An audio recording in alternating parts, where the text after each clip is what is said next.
So what is up, guys? Nick here, helping you to master your technology. Welcome to my One UI 2.0 full review. Now in this video, we're going to take a look at the official software launched here for my Galaxy S10. I'm going to go ahead and just boot this phone up and show you the first thing you notice right away. So you'll see this Android logo at the bottom. This is kind of seen on all of the Android 10 devices. So you know you got Android 10 when you see that right there. Now this is the T-Mobile model. I haven't seen the One UI update, the 2.0 for the Note 10 unlocked yet, but some Note 10 users already have it. All right, guys, so we are now in the phone and let's go ahead and confirm that software. So I already have it loaded up here. You can see Android 10, and this is the One UI 2.0. So you can move these guys around in here, and let's go over here and show you One UI 2.0. So that's a confirmation right there. Now, one of the first things I noticed right away when seeing this new software is that Samsung decided to call the night mode now the dark mode.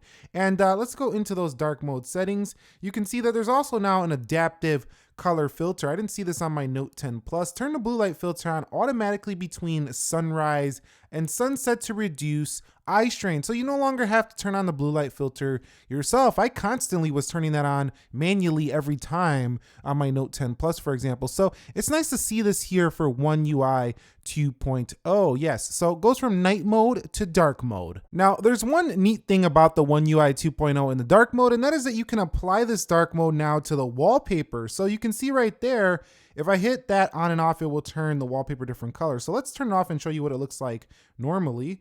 Now let's go ahead and turn it back on here in dark mode. And we'll see right here applied to wallpaper. You'll see that the wallpaper gets a little bit darker. So yeah, when you have that on, it does apply to the wallpaper. So that's pretty neat. It's a little bit more dynamic and a little bit less bright in your face. And if we go ahead and turn off the dark mode here altogether, the wallpaper does get a little bit lighter for you. So that can help your eyes at night, just making the One UI experience a little bit more comfortable to use already. And another thing in One UI 2.0 that you'll notice is that when you do raise the brightness, you'll see it's a little bit thicker of a bar there. Also, when you are in your volume menu, when you're going through your different volumes, each one does get a little bit thicker as you do go through your system volumes, Bixby voice, notifications, and the like. So it's just a little bit easier to read here in One UI, a little bit cleaned up here in the 2.0 version. Okay, guys, so the next thing we should take a look at is just the general look of when you set a wallpaper. It looks a little bit different. So you can see right here, a little bit cleaner looking lock screen wallpaper. If we go to my wallpapers, you're gonna see we still have the same stock wallpapers. No new ones here for the One UI 2.0, at least on this Galaxy S10. But one thing I will say that is pretty neat about this new phone is the new navigation gestures. Let's showcase those right here. So let's go into settings. We're going to search up the navigation bar right here. And let's click navigation bar right there. Now you can see it did give me a little prompt where it is on the screen. That's also pretty neat here in the One UI. If we go into navigation bar, you can see we now have the full screen gestures with a little bar at the bottom. We know what that kind of looks similar to, but it's pretty useful. To go back here now, you can just swipe back just like you would do on a Google Pixel phone, hold up to get to your recent applications. Now, if we go to more options, you can also see that we can change the sensitivity of that back gesture. In addition, if you just want to have the allow back on the keyboard, you can do that as well. But if you like the older swipe up from the bottom, you could just click up here and you'll have that older style if you were already used to it and you just like the way that worked more. Samsung didn't get rid of it, at least here on the Galaxy S10 or probably the phones that already supported that. It might not be on the S11, I don't think it will, but for this phone, you can still do that. Also within here, you can hide the gesture hint, so you don't even have to see it. It could be a full screen experience. And not only that, the animations are a little bit different. So you can see just the way it flies in and flies out. It's a little bit smoother than before, and I really do like this for the One UI 2.0. The first thing I noticed right away is just the way the phone feels is smoother, and this makes me really excited for the Galaxy S11 because it's gonna have a more of like a 90 hertz display, and with this smoother One UI 2.0, and with the smoother One UI 2.0 and the combination of the new animations plus a 90 hertz display on the next phone, the Samsung Galaxy is gonna be super silky smooth next year. I'm really excited about this. So yeah, you have plenty of new animations and plenty of new ways to navigate this phone. And let me know your guys' thoughts on this new setup so far. Are you liking it? Are you not liking it? Are you just kind of sticking with the old navigation buttons? Let me know how you're using the One UI 2.0. Another new feature with the One UI 2.0 is Samsung has said to improve the clarity of text over wallpaper. So seeing like the text and the icons are also supposed to be a little bit more crystal clear on this software than before. So other phones might have a little bit of a blurry icon DPI. Now here for Samsung, you should have a little bit more clear icons, and when you change different color wallpapers, you know, sometimes the text could be a little bit hard to see. This is not going to be a problem on One UI 2.0. Now the next one pertains to the one-handed mode. Now we used to swipe from the corner. Now you just get the Google Assistant like you would see on the Pixel from those corners. But for one-handed mode, you're just going to swipe down with your thumb and it'll bring down the one-handed mode. I find that sometimes it does trigger that feature instead, so you kind of got to get used to it there. But that's not the only way. If that's just a little bit finicky for you, you don't really like that, let's go back to our navigation bar settings here. For the Samsung, we'll click navigation bar and we'll go into here and we'll put on the navigation buttons. And to access the one-handed mode here, we're going to do a double tap. But first of all, we have to go into our one-handed mode settings here. So let's go to one-handed mode and you're going to see advanced features. And you'll see right here, one-handed mode. Right now I currently have it set to gesture, but I'm gonna change it to the button since I'm on the navigation buttons. So now all you're gonna do is double tap and you'll bring it down. Now I find that a little bit easier than the gesture, and that works pretty well as well. So you have two different ways to use one-handed mode. It's really up to you, but I think it's a little bit simpler and easier to use here for 2.0. Now, I also noticed here in One UI 2.0 that when I do a screen recording on this phone, let me back it out just a little bit. If I go over here and do a screen recording, it's gonna prompt me pretty much every time to start this recording with media sounds and mic, or, you know, I can also go ahead and click in. Let's go over here.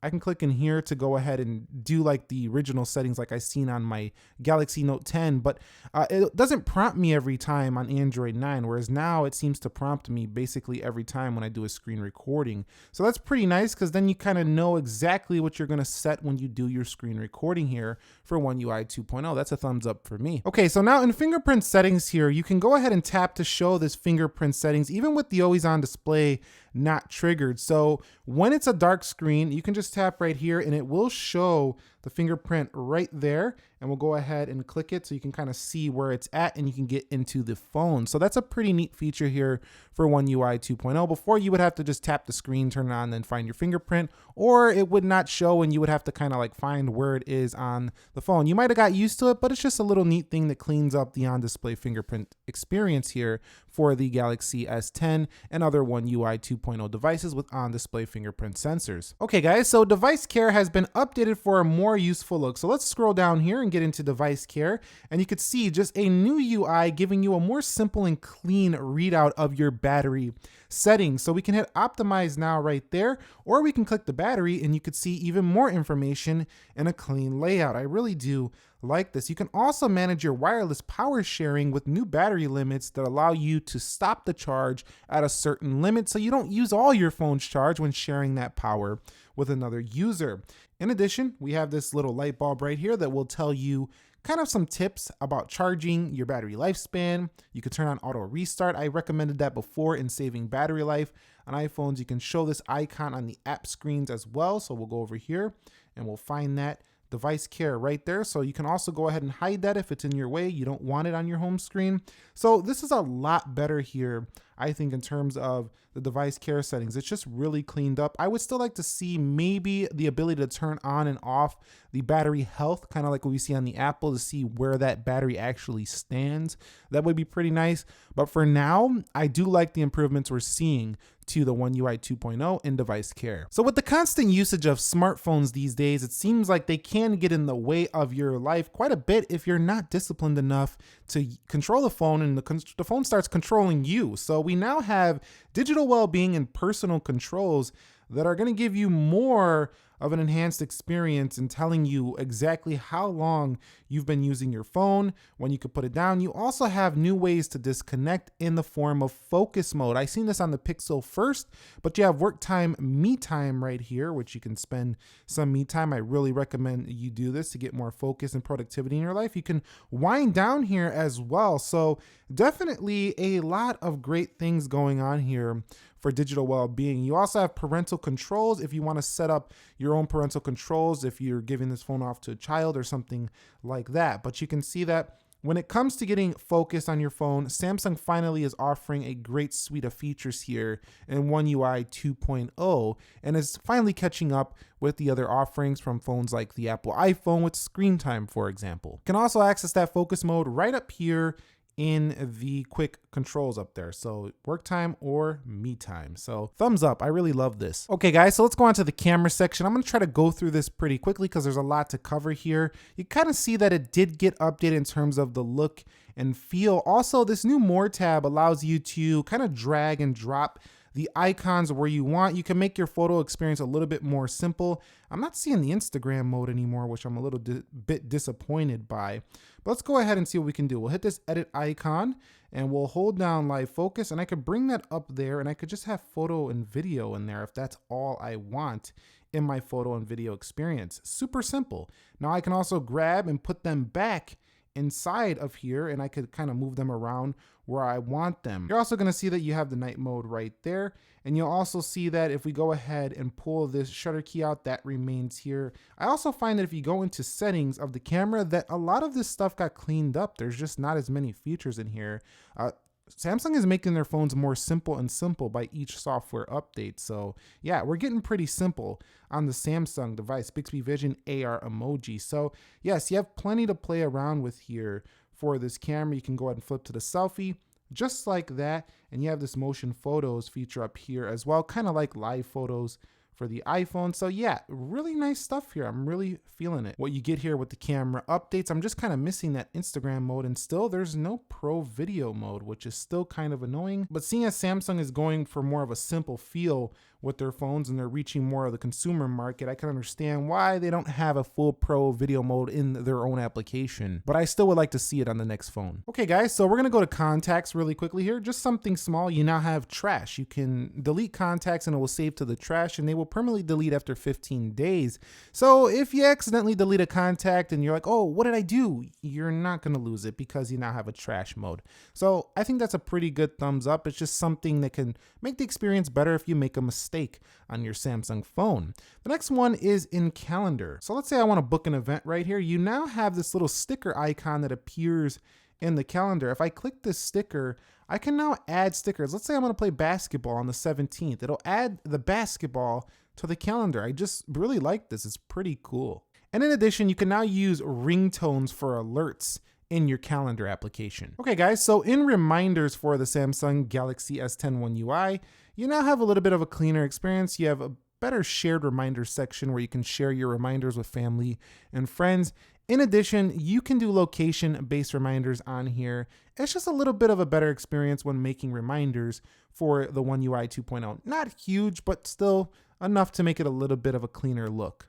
Now, a big one comes in the way of files. So we talked about trash and contacts, but Samsung has cleverly added trash here in files. This is huge because it's very easy to delete files and forget what you just deleted and be like, oh no, I did not want to delete that. And now you can recover that here in the files application. This won't be super useful for people who don't really download much on their phone, but if you're the type of person who does a lot of management on your Samsung phone in the files app, you're gonna love this for One UI 2.0. And I also seen this, and this was mentioned as well, but I also seen this in like the Note 10 phone, but tips and help is here. So if you need to get some tips and help about your Samsung devices, your wearables, your camera, you got that here for the device. And also if we do go into calculator and the units converter, we do have speed and time over here. So just a new little thing you could do here in the calculator. Again, I seen that on the Note 10 Plus as well, but it's here for the Galaxy S10. And the last thing I want to talk about is just kind of my opinion on the speed and stability. I think it's smoother and actually a better experience than Android 9. Actually,